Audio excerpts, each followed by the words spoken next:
Está Santiago González en vivo desde Washington. Santiago, estamos con vos. Sí, señor. Estamos nosotros en compañía, Enrique, de Emanuel Ottolenghi, de la Fundación para la Defensa de las Democracias. Ha tomado gran relevancia, sobre todo un informe realizado por la Fundación y compartido dentro del Congreso de situaciones ilícitas que están en zona de frontera, triple frontera. Estamos hablando de todas las operaciones que se desde Paraguay, que están desarrollando, según estos informes, actividades ilícitas a escala mundial inclusive. Para hablarnos de eso, ya estamos nosotros desde Washington en vivo y agradecemos a Emanuel Ottolenghi, quien nos recibió muy amablemente. Emanuel, gracias por acompañarnos para Paraguay. Bienvenido.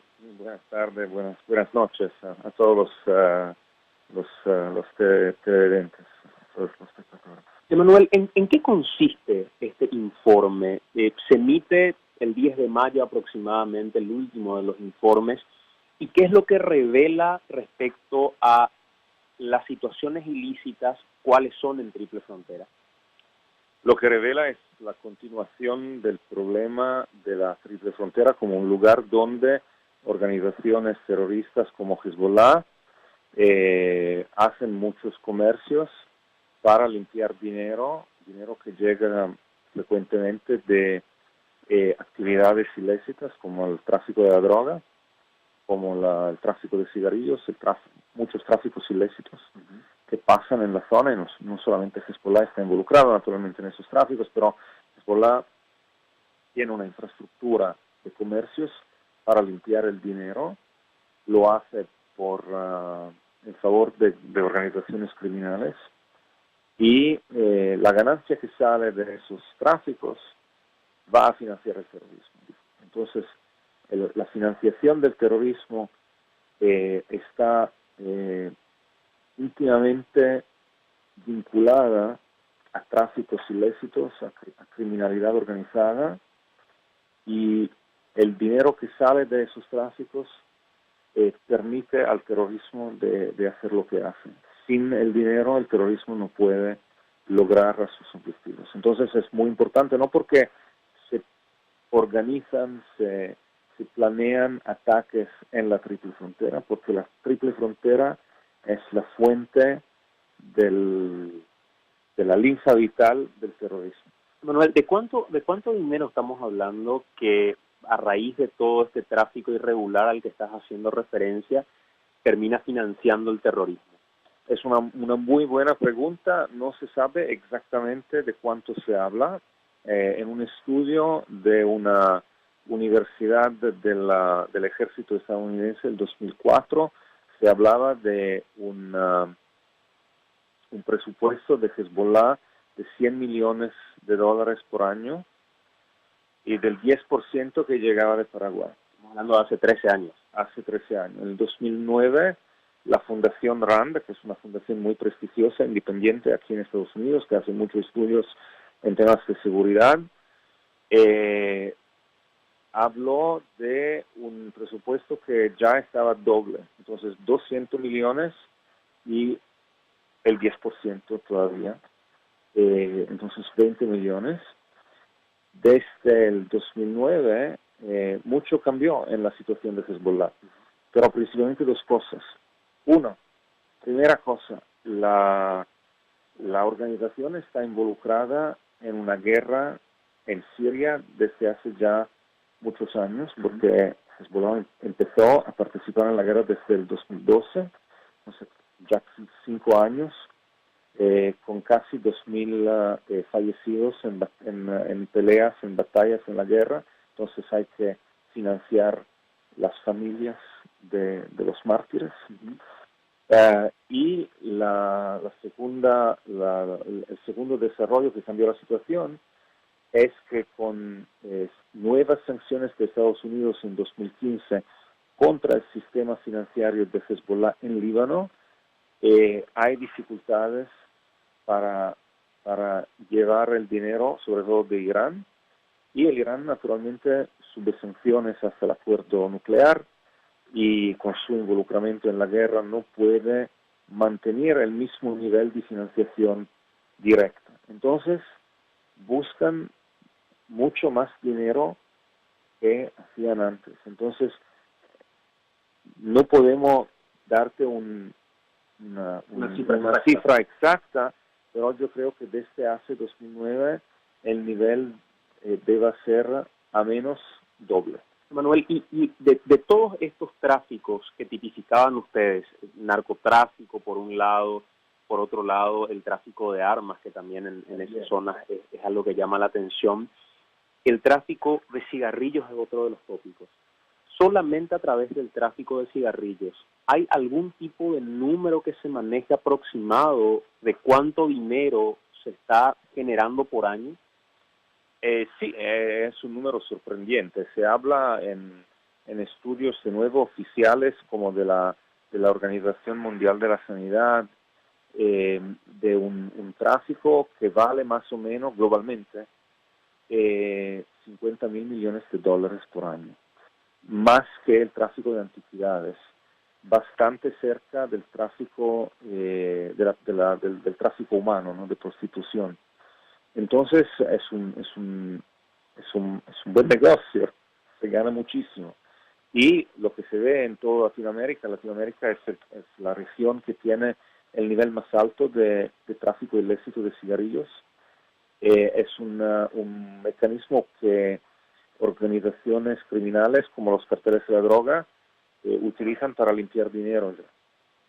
Y el 30% del consumo de cigarrillos en Brasil es ilegal, es de proveniencia ilegal. Entonces, es un tráfico muy importante y empezamos a ver organizaciones criminales como el PCC en Brasil se involucra en el tráfico de cigarrillos porque es, como decía, hay mucha ganancia, los riesgos son relativamente más bajos que en el tráfico de la droga porque los juicios, el tiempo que se puede pasar en cárcel si se toman es bastante bajo y las organizaciones, las autoridades en general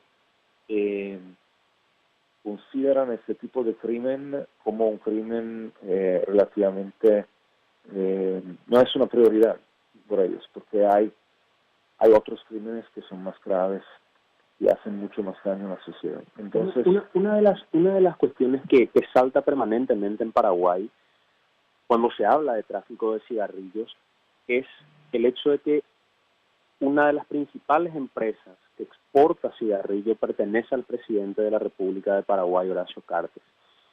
Un gran número de incautaciones que se da del lado de Brasil, por ejemplo, sobre todo a partir del año 2013 en adelante, mencionan el crecimiento que tuvo el paso de cigarrillo de Paraguay a Brasil y la justificación que da la empresa perteneciente al presidente de la República es: nosotros vendemos de manera legal.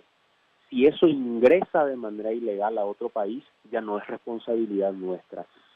Los ojos de este informe están puestos también respecto a el hecho de que un presidente de un país sea al mismo tiempo propietario de una empresa con estas sospechas. Bueno, yo no puedo decir si el presidente de Paraguay se ha involucrado en negocios ilícitos, no tengo pruebas de eso. Puedo decir dos cosas. La primera cosa es que está claro que la gran mayoría de la producción de cigarrillos paraguayos está comercializada ilegalmente, porque el 90% de la producción sale de Paraguay de manera ilícita. La segunda cosa que puedo decir es que aunque pueda ser verdad que el presidente vende todo legalmente y no tiene responsabilidad de lo que sus clientes hacen del momento que compran los cigarrillos, yo creo que es una práctica, yo sé que es una práctica necesaria en el comercio internacional, en el comercio de grandes medidas, que las empresas conozcan sus clientes. Se dice en inglés, know your client. Es una práctica, un estandarte de bancos, de industria, para que no se devengan cómplices, sabiéndolo, no sabiéndolo. Uno no puede alegar desconocimiento de quién es su cliente. Debe saber la origen de los fondos que los clientes utilizan para pagar, para comprar mercadería, por ejemplo. Porque si la origen de los fondos es criminal, no se puede hacer comercio con criminales. Entonces hay que saber para defender la reputación y la integridad de su propia industria. Entonces, yo primeramente dijo, ¿cómo puede una industria tan importante como la manufactura de tabaco de Paraguay, no solamente el presidente, de todas las manufacturas de Paraguay, vender sabiendo que casi todos sus productos salen de contrabando, sin verificar quién son sus clientes, primero? Segunda cosa, el presidente es el presidente, no es solamente un hombre de negocios. Entonces, es responsable de las autoridades del país. Y aunque venda su producto legalmente a clientes respetables, pero del momento que los cigarrillos no salen ilegalmente de un país exótico y llegan a Brasil, salen de Paraguay, entonces cruzan la frontera de Paraguay, suben las narices de los aduaneros, de los policías, de los fiscales, de la Marina paraguaya en el río Paraná. ¿Qué hacen todas esas autoridades? ¿Y quién es responsable de esas autoridades? Bueno, yo me imagino el presidente, el gobierno, las autoridades de Paraguay son el Estado y el señor Cortés es el presidente. Entonces, ¿Hay en Paraguay gente que está vinculada a Hezbollah dentro de un ámbito de organización importante? ¿Hay nombres de familias que operan desde Paraguay para el Hezbollah en particular o son mandos medios irrelevantes dentro de la organización? hay unos individuos y empresas en Ciudad del Este que están ya bajo de sanciones del Tesoro estadounidense desde hace 2004, el 2006 y 2010. Entonces, tres ollas de sanciones estadounidenses bajo de un orden ejecutivo del presidente que habla de no solamente de terroristas, pero de operativos que están involucrados en la financiación del terrorismo. Entonces es una medida muy especial. Entonces se habla de unos operativos que participan en el financiamiento de Hezbollah y que los Estados Unidos mantienen bajo de sanciones hasta hoy. Se sabe dónde viven, se saben sus comercios, se saben sus negocios, se tienen fotografías de sus participaciones en actividades y eventos públicos, se conocen sus páginas Facebook, todo. Están en Paraguay, unos viven en Foz de Iguazú, en el lado brasileño, pero tienen sus comercios en Paraguay, otros viven en Paraguay o tienen casas también en Paraguay, también en Brasil, pero operan de manera completamente abierta, con impunidad, sin que las autoridades locales le hagan nada. Y estos informes revelaron nombres importantes de gente que es conocida dentro de la sociedad paraguaya. Algunos inclusive protagonizaron algunos episodios en Pedro Juan Caballero, por ejemplo, recientemente. ¿Hay nombres en particular? ¿Quiénes son estas personas, Emanuel? Bueno, hay nombres, pero yo creo hay atención de las autoridades internacionales a esos nombres, entonces no se pueden repetir en televisión, pero hay una presencia importante, porque los financieros de Hezbollah que están bajo de sanciones desde hace ya más de una década, trabajaban en una comunidad que exprime abiertamente soporte, apoyo, simpatía por la causa de Hezbollah, y lo exprime no solamente de manera ideológica o ideal o en las redes sociales, sino también concretamente enviando dinero. Entonces, ¿las autoridades paraguayas tienen conocimiento de esto? Claramente sí, claro que sí. ¿Son materia de investigación o no? Eso no lo puedo saber con certeza, porque de nuevo yo sigo las actividades de esos que están bajo de sanciones claramente operan abiertamente en el país, tienen negocios, entonces tienes cuentas en bancos, tienen... ¿Esos bancos ustedes los tienen identificados también? Tienen nacionalidad paraguaya. Hay uno en particular que publicó una página de su pasaporte paraguayo en su página Facebook. Entonces, ¿cómo sea posible que un individuo que está bajo de sanciones de Estados Unidos por su participación en actividades de financiación del terrorismo tenga un pasaporte paraguayo? Este señor no lo tiene porque nació en Paraguay. Es un señor que nació en Líbano y que llegó adulto en Paraguay. ¿Cómo puede tener su ciudadanía? ¿Cómo puede tener comercios en Paraguay y también en Brasil? Porque hay que decirlo, el problema no es solamente Paraguay. El problema de la triple es un problema de 3 países y de una frontera actualmente abierta que se puede cruzar en cada dirección todo el tiempo sin controles.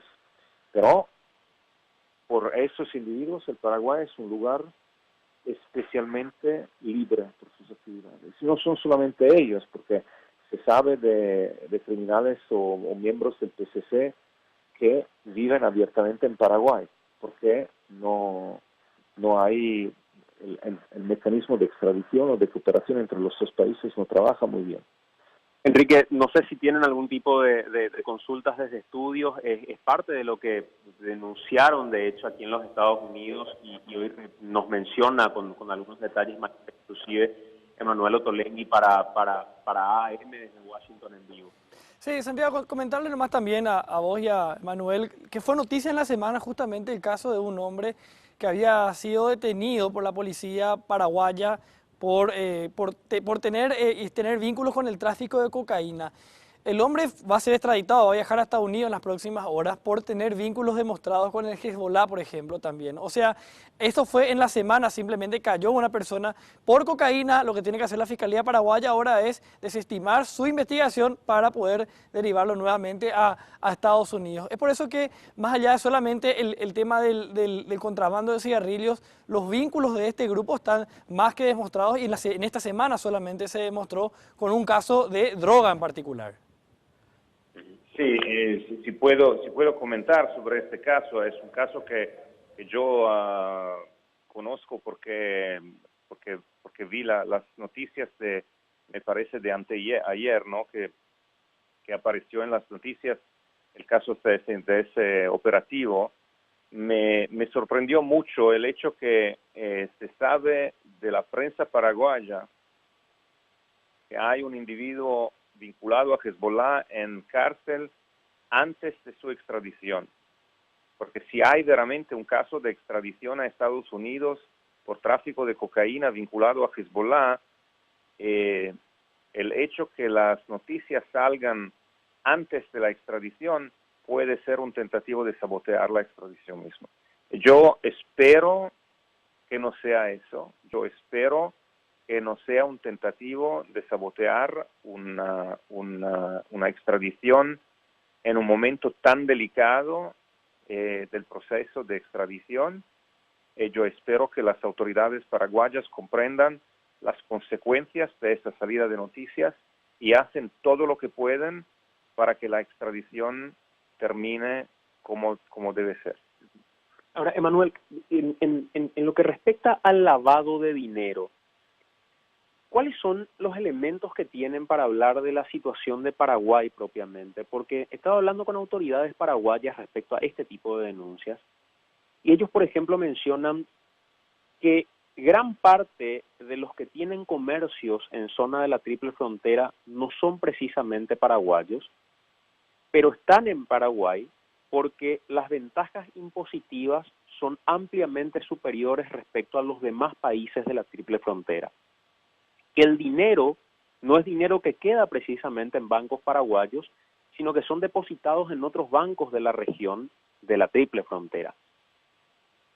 Ante esa situación, ¿es un elemento de defensa suficiente decir que aunque estas operaciones se den en territorio paraguayo, no son paraguayos quienes precisamente están financiando organizaciones terroristas?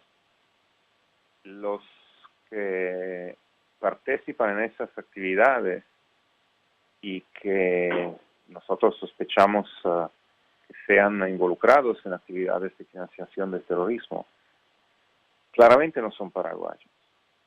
Pero muchos de ellos tienen una cédula paraguaya, un permiso de residencia permanente en Paraguay, unos tienen ciudadanía paraguaya también, y sus negocios están en Paraguay, están registrados en Paraguay, entonces operan legalmente en Paraguay.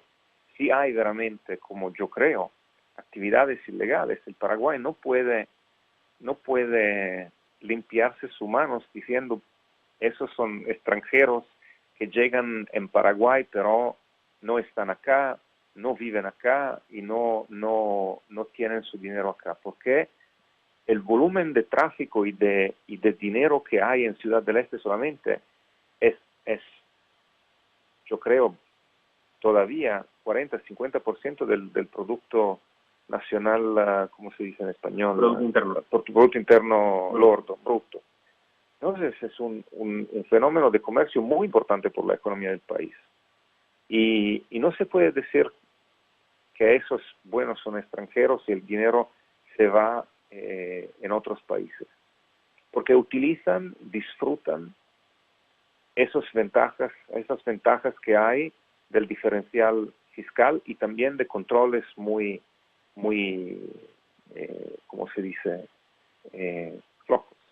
¿Sí? Respecto al lavado de dinero, una de las cuestiones que hemos mencionado en algún momento en AAN es que el funcionario más importante en Paraguay de la lucha contra el lavado de dinero ha permanecido durante años independientemente al presidente y al partido del que venga ese presidente. Voidanich ha estado durante la presidencia de Fernando Lugo, ha estado durante la presidencia de Federico Franco y hoy permanece durante la presidencia de Horacio Cartes. Si nuestros números como país no son los más efectivos respecto al lavado de dinero, ¿despierta alguna sospecha el hecho que el mismo funcionario permanezca siempre a la cabeza de esa organización? No sé bastante para comentar de eso. Me parece una garantía de estabilidad.